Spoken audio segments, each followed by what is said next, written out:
Talagang lalim pa ng tulog niya. Hindi mamaya na. Hindi naman damit niya magkain eh. So, almost 6:30 na rin. Ay! Ay! Kapag ata siya, nabigla siya. Good morning! Good morning! Wait. Good morning! Good morning, Jaco. Pagtad siya, no? Good morning! Ay! Ang bango! Ang bango naman ng breath niyan. Morning! Morning! Oh, what a morning. Sun. Sun, yeah. Sun is ready. Sun is Sign? ready. Did I see sign? Yeah.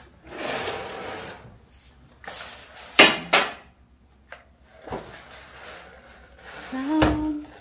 Sun. Sign. Sun is ready. Good morning! Say good morning na. Good morning, guys. Good morning, guys. Going toys. I love you. So much.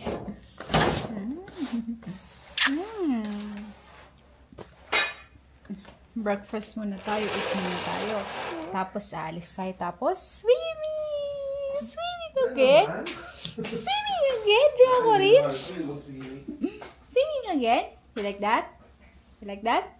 Ha? Swimming again? Mommy, hole.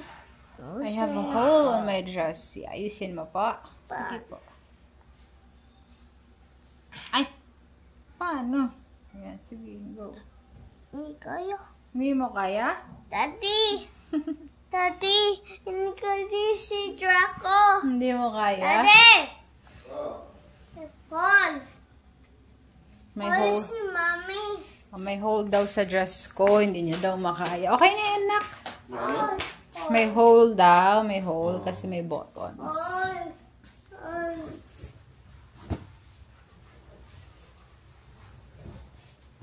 Good morning! Sleepy ka pa? No. No. We're out for breakfast.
kami ng mag-island hopping kami and first the outfit.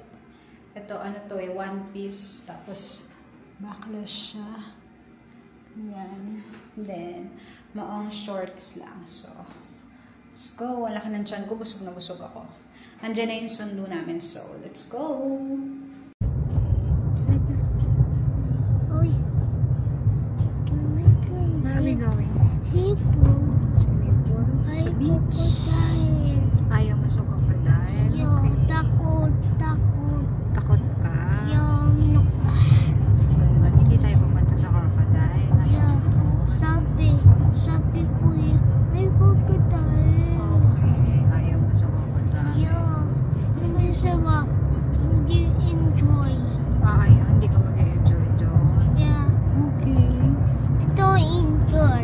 Doon sa pool, sa beach. Yeah. Enjoy ka doon. Yeah. Okay.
Magtutour tayo.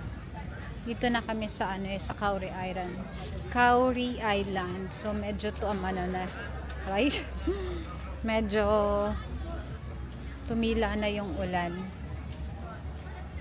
Ikot-ikot muna tayo. Sila nasa cottage. Ito, that one is sa massage. Tingnan natin yung price para at least alam natin kung ano yung mga pwedeng gawin dito. Massage promo. Ayan.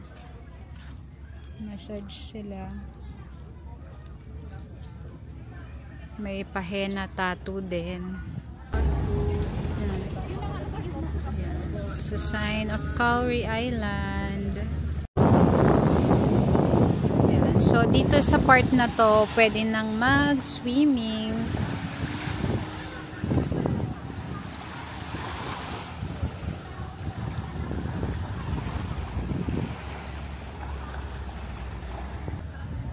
Ginamit ko tong towel ni Draco kasi backless tong swimsuit ko. So, ang lamig. Pabalik na ako dun sa cottage namin. Maliit lang yung cottage na kinuha namin since 6 lang naman kami.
may ka-guide.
Dito na pala kami sa hotel. Siguro mga 20 minutes ago or 30 minutes ago.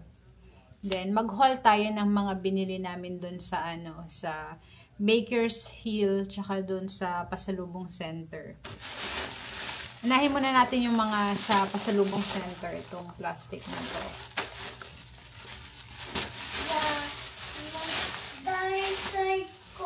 Opo, may dinosaur. May dinosaur kasi siya dito. Pakita natin dinosaur mo. Yeah. Ay, crocodile to pala, nak. Crocodile. Ito, binili niya. Yeah. Gusto. Sakto. Sakto. I want ito. 150 pesos yung crocodile na yun. Yeah, Draco. It's Yeah. me. Yeah. It's Big yours. Boise. Crocodile. Yeah, big boy si crocodile. Look. Tapos, itong t-shirt ni Draco. Hello. Ay! May ganyan pala yan. Hello. May hello. Walang takot, syempre. Oo, walang takot, syempre. Look, touch. Ay! Wala scary. Wala. Okay. Yeah. Okay. Bunat ito, bunat. Buhat ka lang, lagay ka lang dito. Okay. Ito yun. Puntas. Crocodile niya. Tapos ito, t-shirt ni Draco. Yeah, t-shirt. Kasi ito, Opo. sakto. Magkano ba to 100 ata or 110? Si Draco po lang ang nakabili ng ng t-shirt. Wala pa kaming nabibili ni Daddy. Tapos, this one. Okay naman yung lasa niya. Brownies na, red velvet cream cheese brownies. So, 130 pesos. Hindi na po ito ilalagay sa ref na kasi titigas pa siya pagka nilagay sa ref.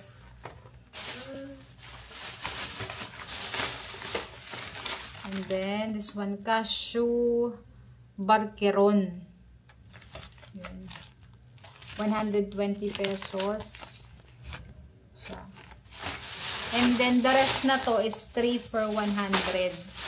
Lahat to. Ayusin lang natin. Meron tayong taro crackers, pastillas, ube, then crackers, taro crackers again, meron tayong pastillas de leche, then pastillas ube, toasted pastillas ng coffee flavor, cashew tart, buko tart, saka langka tart. Ay, baka na, pastillas cashew flavor. Ayan lahat ng mga nabili namin dun sa Pasalubong Center.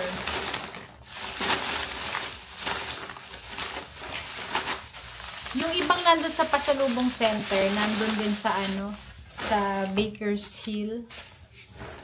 Hindi ko lang alam kung sino ba yung mas mura or kung sino yung mas mura sa kanilang dalawa. Ito sa labas to ng Baker's Hill, mga ref magnet. 80 pesos ang isa. And then, 150 pesos for 2. So, may discount na 10 pesos pag dalawa ang binili mo. Since 10 yung binili ni Daddy, siya, 750 lahat to. 10 pieces. So, lahat naman to magkakaiba. Okay, ganyan. Ay, ganito din. Ayan. So, ayan. Mga ref magnet. Lahat ng puro Puerto Princesa. Ayan. Si Daddy namili nitong mga to. Pati ata si Draco kasama pumili. Tapos, ganito. Banana crackers.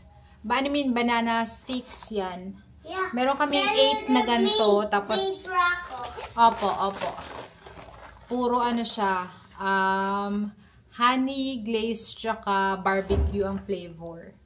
Yan. Dalawang flavor lang naman ang meron na ganito. Na kinuha namin. Ito siya. Magkano ba to isa? Hindi ko alam. Ito, magkano ba yan?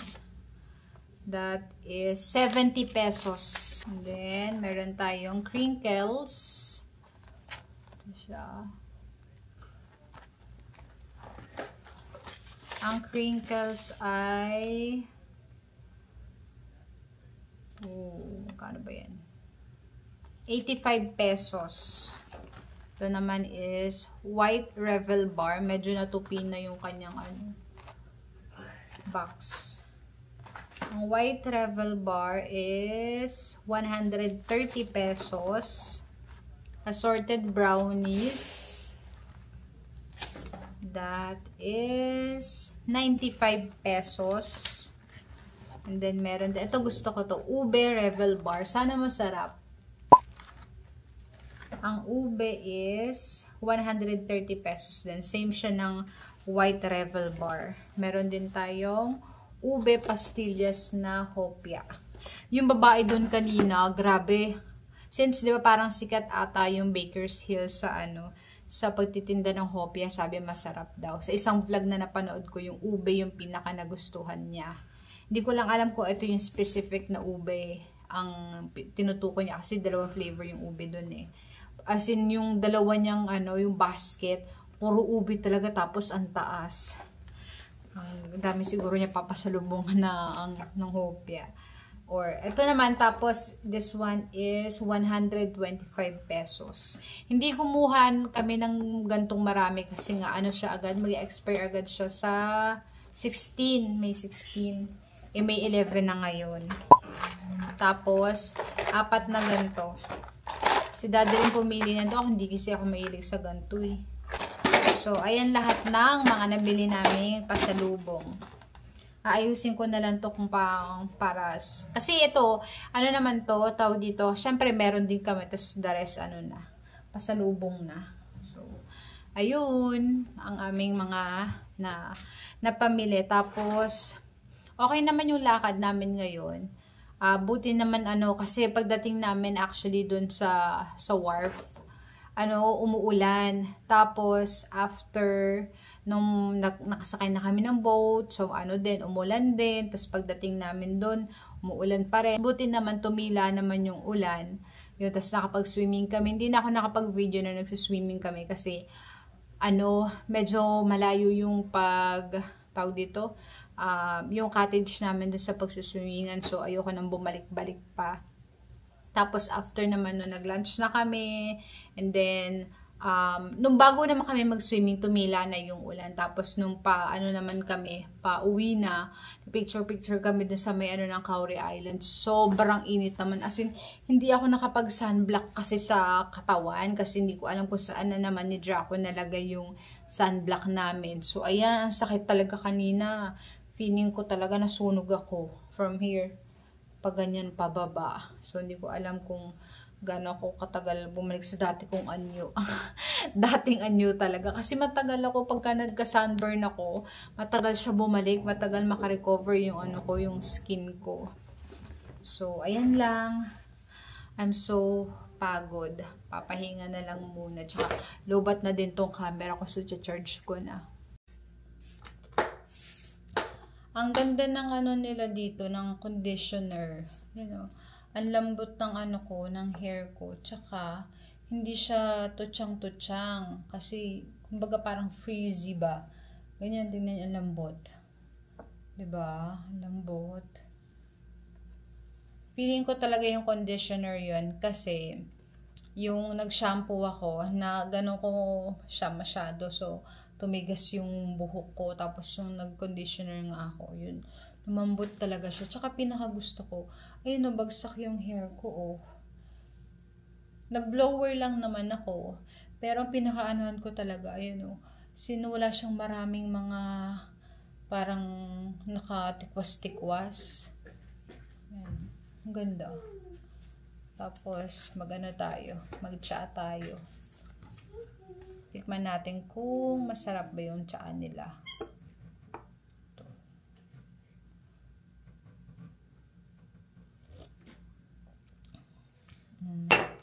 Okay lang. Normal na ano, na lasa ng tsa.